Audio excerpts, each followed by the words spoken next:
la actualidad legislativa en la provincia de Buenos Aires, porque hay un proyecto del senador Andrés de Leo, senador de Juntos por el Cambio, que busca introducir al Código Procesal Penal de la provincia la figura del imputado arrepentido. Esto permitirá desentramar redes criminales que tienen una complejidad importante, sobre todo las ligadas al narcotráfico, dijo el senador, que está en comunicación con nosotros. Senador Andrés de Leo, gracias por atendernos. Acá Facundo Quiroga lo saluda. ¿Cómo está? ¿Qué tal, Facundo? Un gusto. Gracias por estar ahí. Bueno, senador, un poco explíquenos a qué apunta esta iniciativa.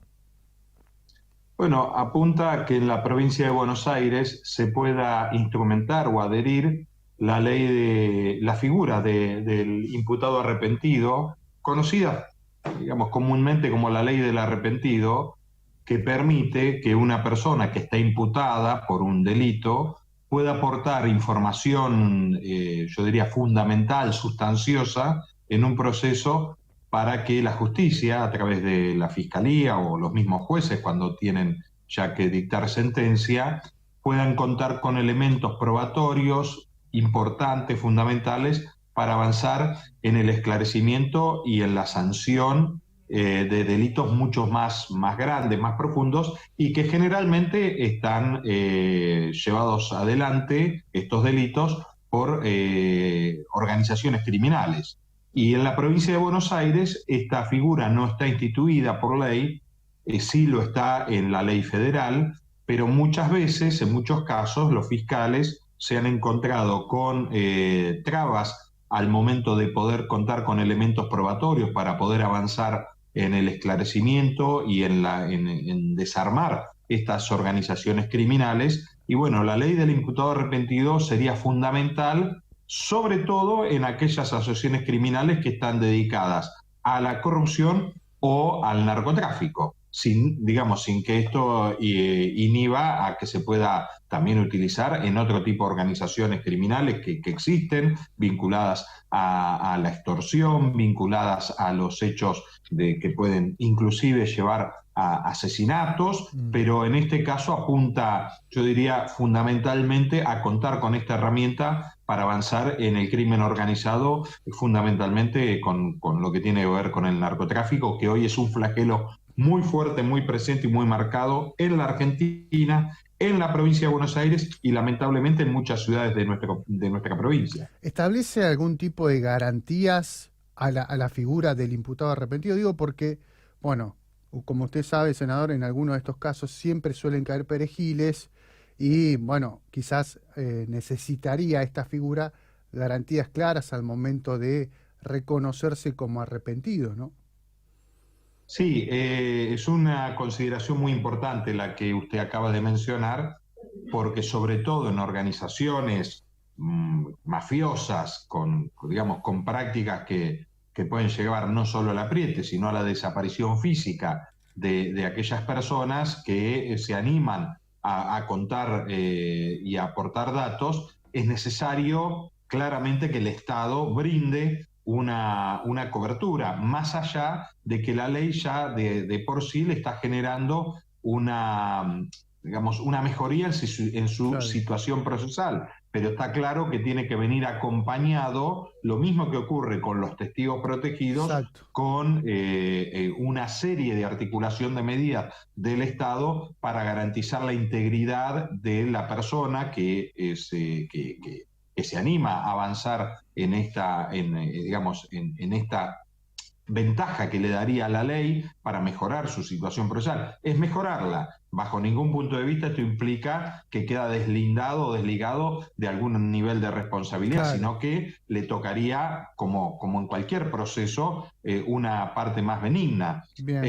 Y también para sus familiares, tiene que Perfecto. haber, porque en muchos casos, sobre todo vinculados al delito del narcotráfico, pero recordemos que no hace tantos años, en la década del 90, cuando hubo hechos de corrupción muy marcados, ustedes recordarán que en muchos casos hubo desapariciones o muertes que, entre comillas, eran por accidente de personas que estaban vinculados a los hechos de corrupción, pero que, como usted bien dice, era la punta del iceberg Claro. de algo que era mucho más profundo, o en muchos casos de testigos. Esto ocurrió en la década del 90 en la Argentina y bueno, claramente hoy creo yo que con más razones el Estado, además de contar con estas herramientas, tiene que poner todo su arsenal de estructura para brindar protección a quienes se animen a contar y aportar datos valiosos digamos, en esto que es avanzar contra el crimen organizado. Senador, ¿y también se prevé una morigeración de la pena en caso de, bueno, comprometerse con este delito, digamos, con este juicio?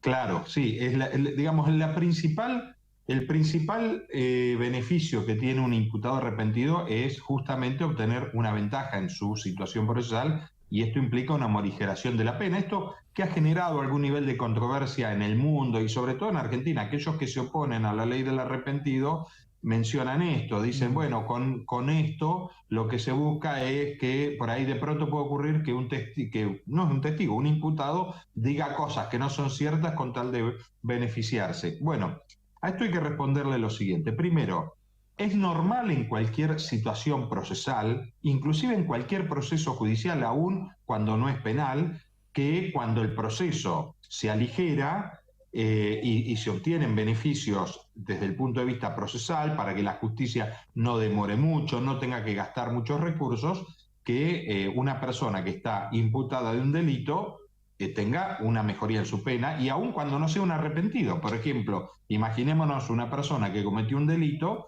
y que en lugar de utilizar todo su derecho constitucional de no declarar, de defenderse o de tratar de que la prueba no se produzca, si la persona va, confiesa su delito y le da beneficios al sistema procesal, generalmente esa situación es tenida en cuenta a la hora de la condena. En el caso del imputado arrepentido, esto ya de por sí funcionaría porque además de ahorrar algunos pasos procesales en su propio juicio, también está aportando datos valiosos que son fundamentales para el Estado para empezar a generar primero prueba contundente para destrabar un delito mayor que el que se le imputa a él. Esto es así y es importante. Ante las críticas que recibe esta figura, nosotros tenemos que decir lo siguiente. Primero que no hay prácticamente o hay pocos casos de arrepentidos que han dicho falsedades.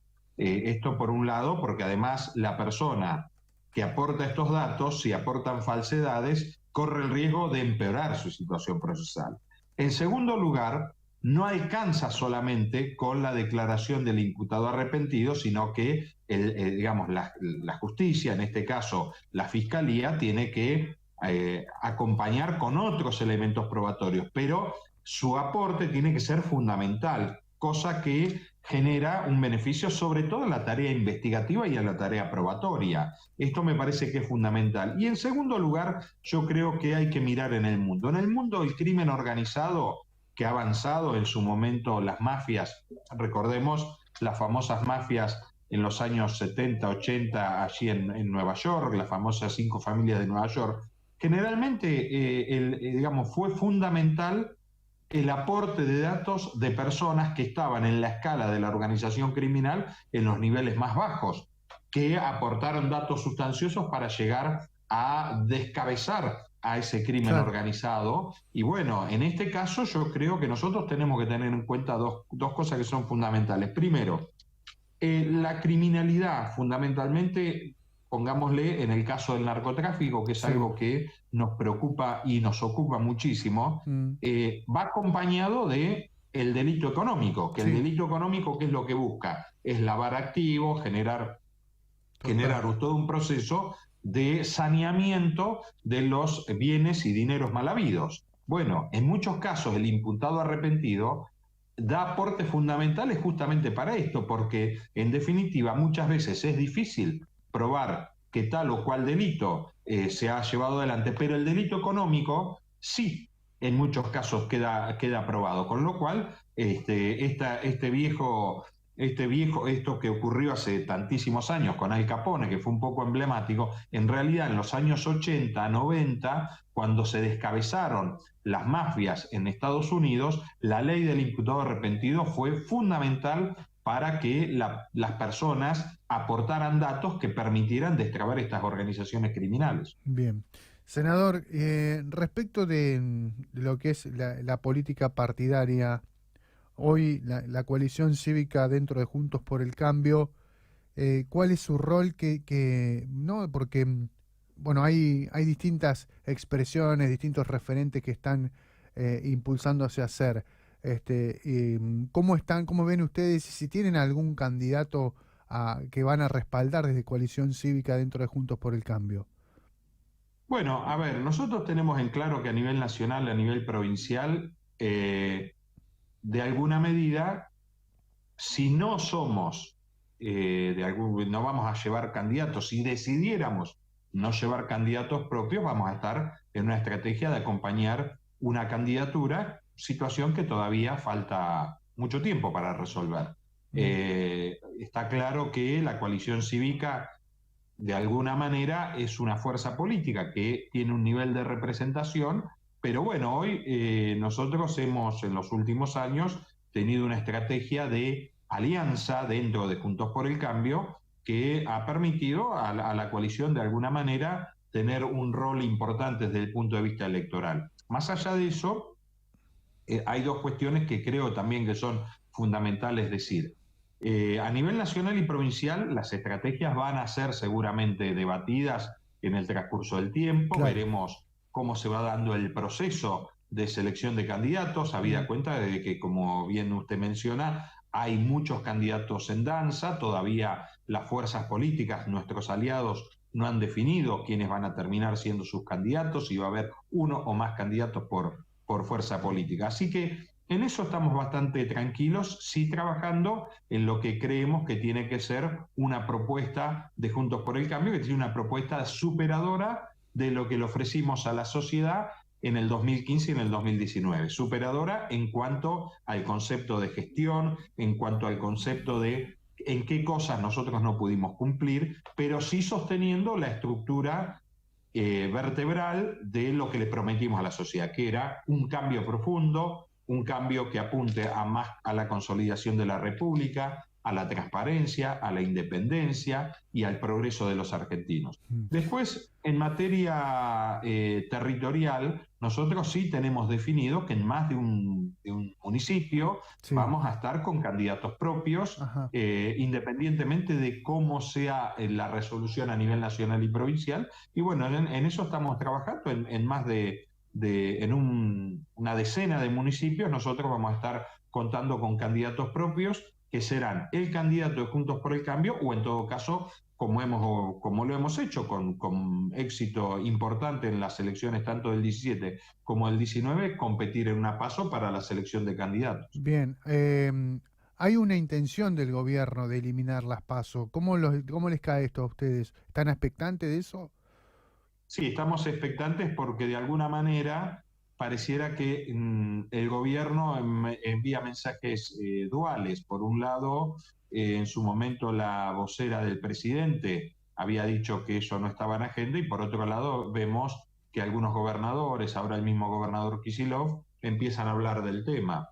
Nosotros hemos sido claros y contundentes. Las reglas de juego democráticas no deben ser cambiadas nunca en beneficio propio o en intención de beneficio propio, porque recordemos que las PASO en el año 2019, que muchos intendentes de nuestro espacio habían sugerido eliminarlas y nosotros nos opusimos, después nos dio la razón, porque eso terminó siendo una muy buena herramienta usada por el Frente de Todos, y nosotros, que prácticamente no la usamos, terminamos debilitados en las PASO. Con lo cual yo creo también que conjeturar que esto puede beneficiar o perjudicar a una fuerza política, generalmente de antemano nunca está tan claro. Pero lo que sí queda claro es que hay una intención fuerte de manipular el sistema electoral, de generar confusión, y esto me parece muy serio, muy delicado, sobre todo en tiempos donde la sociedad está mirando con mucha desconfianza al sistema político.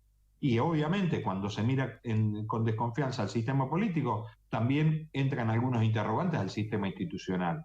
Y en eso nosotros tenemos que ser muy claros y muy contundentes, porque si no, esta invitación al diálogo que está haciendo el gobierno termina siendo engañoso. Por un lado, se está invitando al diálogo sin saber a qué diálogo se convoca, y por otro lado están hablando de modificar las reglas electorales porque el gobierno teme una situación adversa. Bueno, la verdad es que nosotros hemos sido claros y contundentes. Las reglas de juego no pueden ser modificadas en un año electoral, y no pueden ser modificadas sin el consenso de el sistema digamos, de por lo menos lo que representa el sistema mayoritario. Y bueno, hoy no están dadas esas condiciones, con lo cual me parece que lo que conviene, digamos, lo más sano para la República, para la Argentina, es que las reglas de juego para el año que viene no sean modificadas, salvo el gobierno quiera avanzar en la boleta única, que es Claro, algo que la sociedad vería con mucho agrado, y creo que sería un avance significativo en el mejoramiento del sistema de designación y de elección. perfecto. Andrés, gracias por tus minutos, ¿eh?